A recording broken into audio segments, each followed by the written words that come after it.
भारतीय समाज की जो लड़ाई है वो जस्टिस बनाम डोगमा के बीच में लड़ाई है। कुछ लोग जो सोचते हैं वो मानते हैं वही सच है, ये है डोगमा। हजारों सालों से चलने वाले डोगमा को अब खत्म होना चाहिए, ये हम कहना चाहते हैं। अगर ब्राह्मण मूवमेंट कर सकते हैं तो इस देश के अनुसूचित जाति, जनजाति और ओबीसी भी इस पूरे हिस्से में नॉन ब्राह्मण मूवमेंट शुरू करेंगे। सवर्णों के साथ भी भेदभाव होता है, सवर्णों के साथ भी अन्याय होता है, लेकिन सच्चाई क्या है? ना सवर्णों के पास इस बात का कोई एविडेंस है कि उनके ऊपर कोई अत्याचार होता है या उनके साथ कोई भेदभाव होता है। कोई डॉक्यूमेंट वो प्रूफ पेश नहीं कर सकते जिसमें उस बात को प्रमाणित कर सकें। हमारी जो लड़ाई है, हमारा जो संघर्ष है, वो एक मैन्युफैक्चर्ड रियलिटी बनाम असलियत के बीच में लड़ाई है।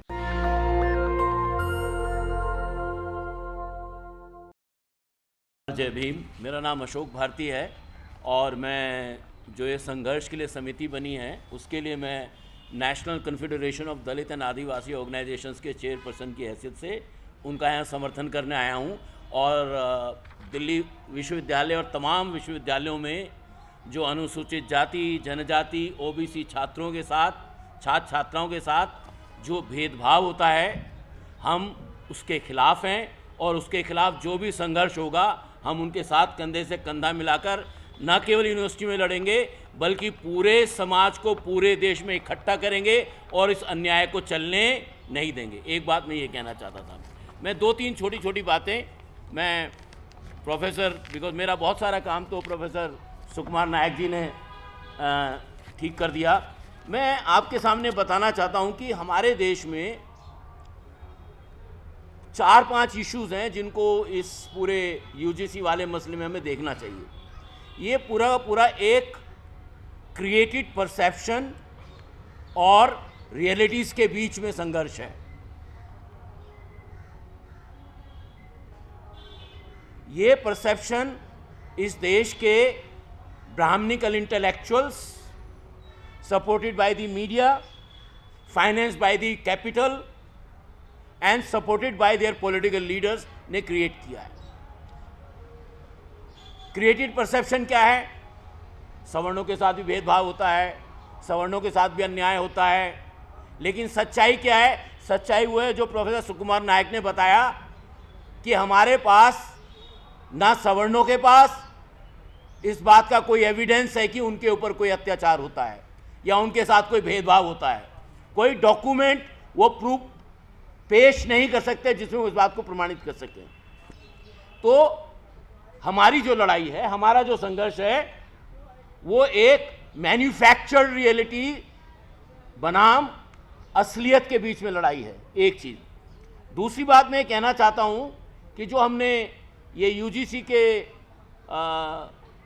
हालांकि ये बहुत माइल्ड है, ये यूजीसी वाला जो रेगुलेशन है वो बहुत ही माइल्ड है और ये भी कहता है कि अगर ईडब्ल्यूएस, और ईडब्ल्यूएस का मतलब मैं समझता हूँ आप सब लोग समझते होंगे, उसमें शेड्यूल कास्ट शामिल नहीं है, उसमें शेड्यूल ट्राइब शामिल नहीं है, उसमें अदर बैकवर्ड क्लास शामिल नहीं है, उसमें एक्स डिफेंस पर्सन शामिल नहीं है, उसमें डिसेबल लोग शामिल नहीं हैं।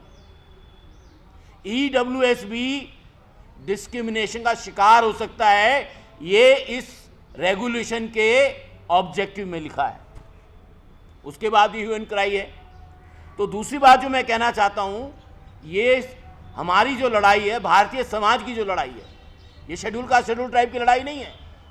भारतीय समाज की जो लड़ाई है वो जस्टिस बनाम डोगमा के बीच में लड़ाई है।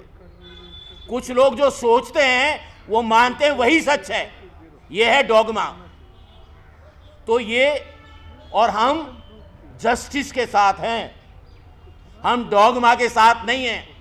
हजारों सालों से चलने वाले डोगमा को अब खत्म होना चाहिए, ये हम कहना चाहते हैं। तीसरी बात जो मैं कहना चाहता हूं, ये थोड़ा सा आंदोलन की पृष्ठभूमि को ध्यान में रख के मैं कहता हूं, उत्तर भारत में जब ब्राह्मणिज्म सबसे मजबूत है, यही वो क्षेत्र है जहां नॉन ब्राह्मण मूवमेंट नहीं हुआ है। हम ये बताना चाहते हैं, अगर ब्राह्मण मूवमेंट कर सकते हैं तो इस देश के अनुसूचित जाति, जनजाति और ओबीसी भी इस पूरे हिस्से में नॉन ब्राह्मण मूवमेंट शुरू करेंगे। ये मैं बताना चाहता हूं। हमें किसी से कोई डर नहीं है, ये बताना चाहते हैं। 5 जो अंतिम बात मैं कहना चाहता हूं, भारतीय संस्थानों का, जुडिशरी का, मीडिया का, संसद का, पार्लियामेंट्री प्रोसेस का, यूनिवर्सिटीज का, कॉलेजेस का, स्कूल का, टीचिंग का, मेडिकल का, जितने भी इंस्टीट्यूशन हैं, इनका डिसर्वेनाइजेशन, यानी सवर्णों से अलग इनका डिसर्वेनाइजेशन, और हमारी भाषा में इसको कहते हैं इनका डी ब्राह्मणाइजेशन करना जरूरी है।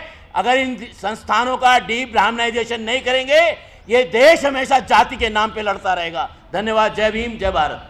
नेशनल दस्तक की आपसे गुजारिश है कि अगर इसको बचाना चाहते हैं तो नेशनल दस्तक को सब्सक्राइब करने के लिए रेड कलर के सब्सक्राइब बटन को दबाएं, फिर बेल आइकन की घंटी दबाएं। नेशनल दस्तक को बचाने के लिए बहुत जरूरी है कि हर खबर को शेयर करें, लाइक करें, कमेंट जरूर करें।